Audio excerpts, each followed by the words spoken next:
एक कलिकाल की मैं आपको घटना बताऊं। अभी वृंदावन में एक महात्मा है जज साहब, उनका नाम ही है जज साहब। ये अभी 40-50 साल पहले की घटना है। महाराज एक केवट था, उसके यहां 2 बेटा और 1 बेटी थे। उसने महाराज केवल भगवान की सेवा करना, उसका हर काम था रघुनाथ जी जाने, प्रभु जाने। जो वही कोई काम होता भगवान रघुनाथ जी जाने, हर कार्य भगवान को छोड़ देता, शुभ अशुभ जो हो जाता रघुनाथ जी जाने।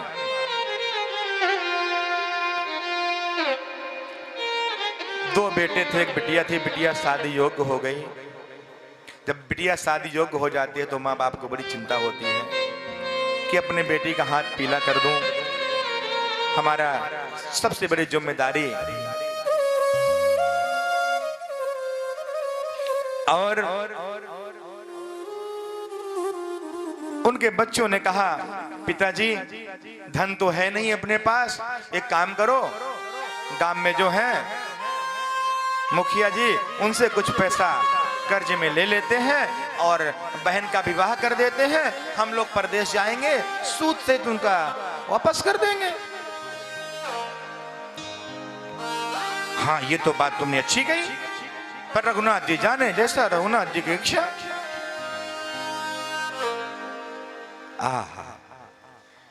कर्ज मांगने के लिए गया, मुनीम जी ने कर्ज दे दिया। लो लो भैया, कितना चाहिए? इतना चाहिए, ले जाओ। एक डायरी में चढ़ा दिया, क्योंकि हिसाब पाई पाई का होना चाहिए। हाँ, बिल्कुल नहीं, चाहे जो भी है।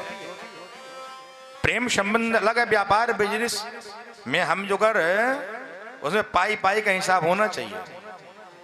लिख लिया, इतने टका में, इतने में, फलाने दिन आप ले जा रहे हैं, ठीक है। और उसने कन्या का विवाह धूमधाम से किया। आनंद के साथ विवाह करने के बाद एक दिन बच्चे प्रदेश गए। प्रदेश जाने के बाद उन्होंने धन कमाया और कहा, पिताजी आप ये लीजिए, जा करके दे आइए। मुखिया जी को जाकर के उन्होंने कहा कि मुखिया जी अपना सूद सहित आप लिखिए, कितना हुआ आपका। उन्होंने लिख करके पर्ची बना करके, पर वो पढ़ा लिखा तो था नहीं, वो क्या जाने, दे दिया। और कोई नहीं था, दोनों लोग थे और एक ही बात जानते थे, रघुनाथ जी जाने। तीसरे थे कोई तो रघुनाथ जी, क्योंकि उसके हृदय में तो रघुनाथ जी हैं। महाराज देने के बाद आया, कुछ समय बीत गए, लेकिन जो मुखिया जी ने पर्ची बना के दिया था, वो पर्ची में कुछ नहीं लिखा था। वो कहा, ये तो पढ़ा लिखा है नहीं, ये क्या जानेगा। लेकर आया, वो पर्ची रख दिया। कुछ दिन बाद तगादा के लिए भेजा मुनीम जी को, मुनीम जी जाइए आप तगादा करके आइए। आपने अभी तक पैसे नहीं दिए? बोले नहीं, मैं तो सूद सहित दे दिया। बोले नहीं नहीं, आपने बिल्कुल नहीं दिया। ये जो है कोर्ट में पहुंच गया, पेशी हुई। आपने पैसे दिए? बिल्कुल हुजूर दिया। कोई गवाह किसी के सामने दिया? बोले हुजूर और तो कोई नहीं था, रघुनाथ जी थे, रघुनाथ जी जाने। बोले रघुनाथ जी थे? बोले हाँ।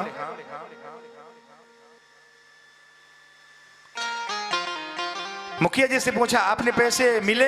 नहीं नहीं हुजूर, मिले तभी तो मैं केस किया हूं, मुझे इसने दिया ही नहीं, इसके पास ही नहीं, तो कौन से देगा। अच्छा, जज साहब ने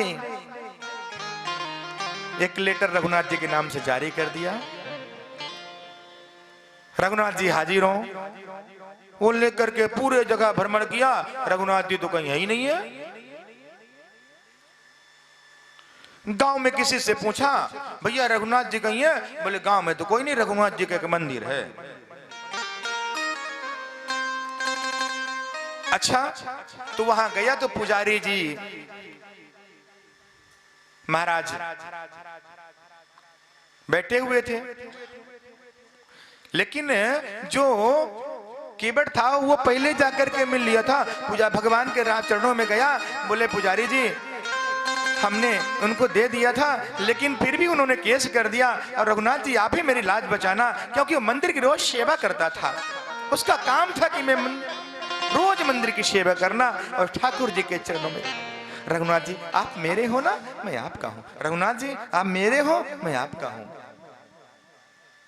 पुजारी ने वो लेटर ले लिया, ठीक है जाओ रघुनाथ जी आएंगे। रघुनाथ जी के चरणों में पर्ची पुजारी ने रख दिया कि प्रभु, और सुंदर से वस्त्र पहनाए कि मेरा ठाकुर आज जाएगा।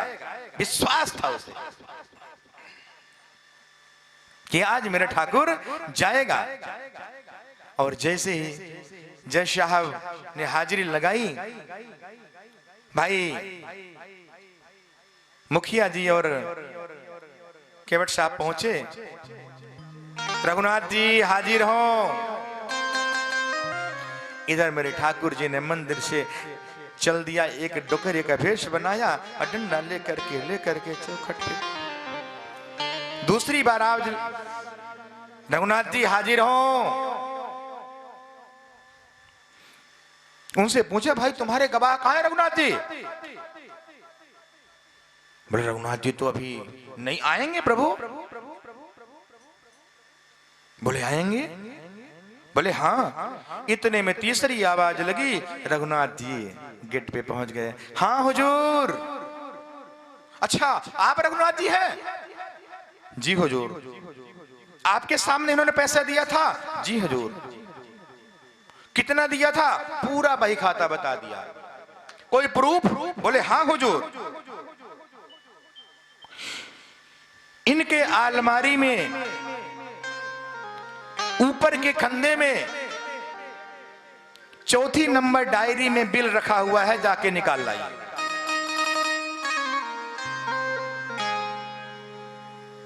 महाराज सिपाही गए और ठीक वो पर्ची लेकर के आए। जज साहब ने देखा, जब पर्ची को देखा, जज साहब के नेत्र सजल हो गए। इधर रघुनाथ जी तो अब हुजूर में जाऊं, रघुनाथ जी निकल गए। जज साहब पुनः से पूछते हैं केवट से, ये रघुनाथ जी कहां रहते हैं, तुम्हें पता है?